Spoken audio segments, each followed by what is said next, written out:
The Lord be with you. And with your spirit. A reading from the Holy Gospel according to Matthew. Glory to you, O Lord.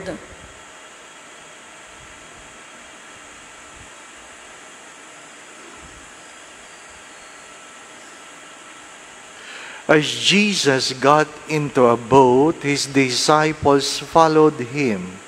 Suddenly, a violent storm came up on the sea, so that the boat was being swamped by waves, but he was asleep. They came and woke him, saying, "Lord, save us, we are perishing." He said to them, "Why are you terrified, O you of little faith?" Then he got up, rebuked the winds and the sea, and there was a great calm. The men were amazed and said, "What sort of man is this, whom even the winds and the sea obey?"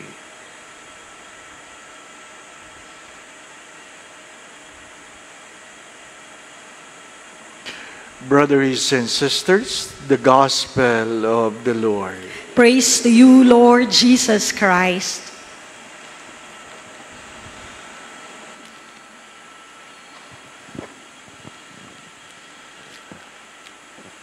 The calming of the sea happens many times.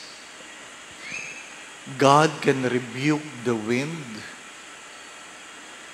God can even rebuke evil spirits. But He can never rebuke human being.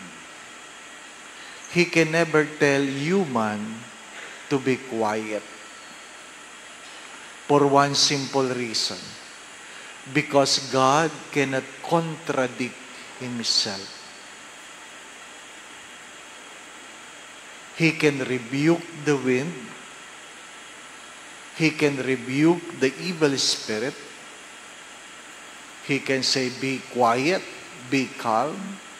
But He can never tell human beings to be quiet. Why? Because freedom is one of man's greatest gift given by God. God cannot contradict the freedom He has given to every human being. And the first reading speaks of what? Not only of sin, not only of sodomy. The destruction of Sodom and Gomorrah is not simply about sin. It is man's abuse of freedom. It is man's abuse of freedom. The destruction of the world using the flood, God created the rainbow to remind that He will never destroy the earth by flood again.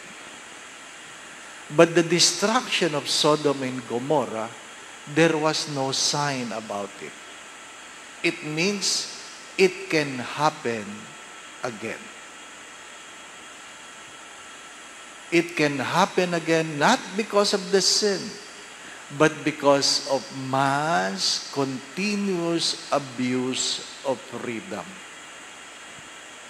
That's why at the end, everyone will be held accountable for the things we have done and the things we refuse to do.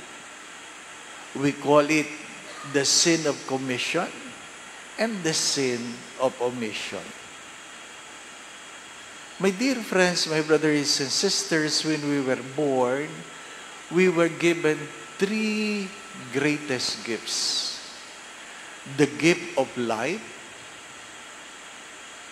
because if you were not born, there's nothing to talk about.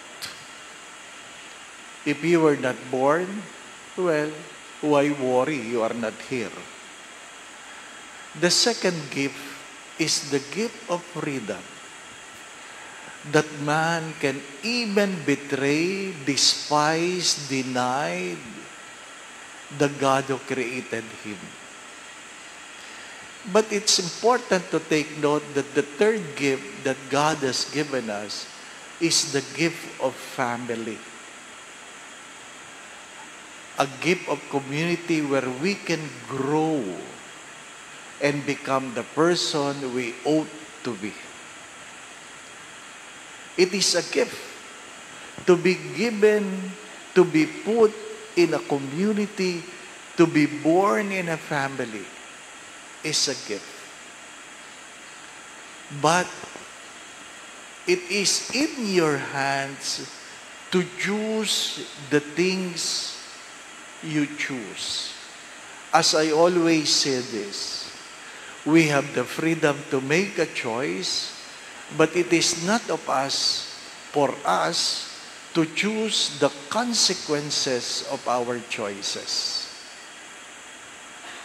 We have the freedom to make a choice, but it is not for us to choose the consequences of our choices.